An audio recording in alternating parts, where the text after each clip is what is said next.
A new journey, or a new start after a long pause. A little background history. As an academic bioethicist and professor committed to public outreach and moving knowledge outside the walls of the ivory tower, I've spent my career experimenting with different platforms and means to best share ideas with the broadest possible and most diverse audience within my limits. While a young PhD student in the late 1990s, I started doing media interviews at the encouragement of my supervisor, and while I was initially skeptical about the pertinence, I was too focused on chasing the next publication and scholarship, I soon found a passion for working with journalists and have done so throughout my career. But I also experimented with blogging and ran a blog website, it was called Genetics and Ethics, at a time well before social media when the internet was just taking off.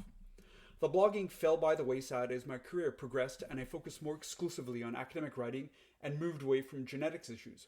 But I've come back to this format, if not the same subject, in recent years with the advent of social media. My primary platforms have been Facebook and LinkedIn, with the aim of sharing interesting news, events, and opportunities, but also to contribute pertinent reflections on ongoing public debates. And in parallel, in 2012, with a group of dynamic graduate students, we launched the Canadian Journal of Bioethics, Revue Canadienne de Bioéthique, as a space to share a wide range of bioethics scholarship. This has been and continues to be a place for me to explore my passion for innovative knowledge transfer. So, a new direction. Following a move into administration, I'm now director of the Department of Social and Preventive Medicine at the School of Public Health at the University of Montreal. I have much less time to write, so have been scratching that writing itch vicariously through the collaborations with my students. Where I've had fun doing short writing that is public focused has been in commentaries for places like Impact Ethics, The Conversation, and Policy Options, and this has led me to encourage many colleagues and students to do the same, as these are both effective and rewarding forms of public engagement. Most recently, I've been hooked on all the news coming out of the war in Ukraine, something made personal through the involvement of two bioethics students, Gabriel Joni-Vero and Valentin Kravchenko, who are both currently in Ukraine mobilizing innovative ways to help through engaged citizen-focused ethics research. Great examples of this are Gabriel's Moral Compass Substack and Valentin's Grey Box Initiative, both brilliant examples of how research can make a real-world difference. Their creativity and public engagement encouraged me to try Substack, this project, and to also experiment with different media. I plan to primarily respond to media and other content online, but add thoughtful reflection as pertinent. I'll also play with the mixed media and share my reactions to videos, tweets, and other news stories, and even try brief podcasts as part of posts. For example, at the suggestion from Erica Monteferranti and in complement to discussions with editors of the Canadian Journal of Bioethics, Revue Canadienne de Bioéthique, I'll also try audio summaries and reflections on some of the major themes or topics or specific papers published in the current issue of the journal. I will leave the production of cool videos to Gabrielle, as that's really not my strength. A bilingual knowledge transfer project. As a bilingual scholar who works and lives in both English and French, I want to do my part to facilitate broader access to knowledge in the languages in which I'm proficient. For example, the CJB-RCB is a bilingual bioethics journal, so we publish in both languages and also translate cover material and occasionally even complete texts with the aid of the amazing dbel.com. I think more easily and fluidly in English, so I will write first in that language and then systematically translate into French. I don't have a particular frequency in mind for posting. It'll depend on how the mood strikes me and the content that grabs my attention and where I have something intelligent to say. But my explicit goal is to use this platform to engage in regular knowledge sharing. I'll be sharing all new posts on my various social media accounts, but you can also get email notifications by subscribing. Un nouveau voyage ou un nouveau départ après une longue pause. Un peu d'histoire.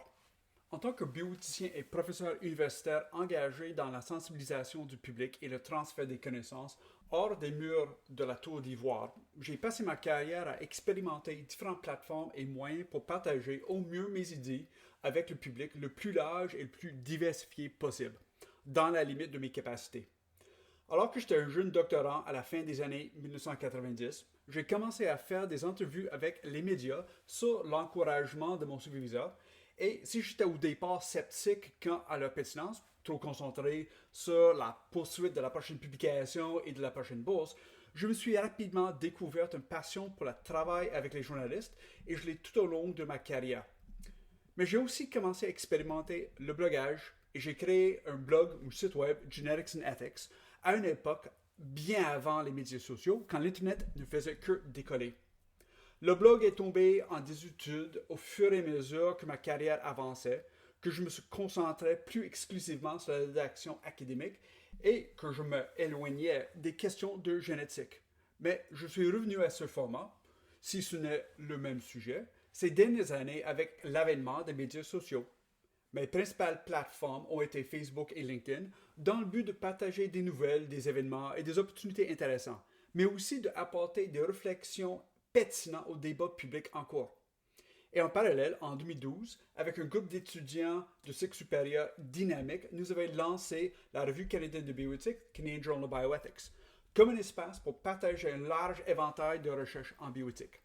Cela a été et continue d'être un lieu où j'explore ma passion pour le transfert des connaissances innovantes. Une nouvelle direction.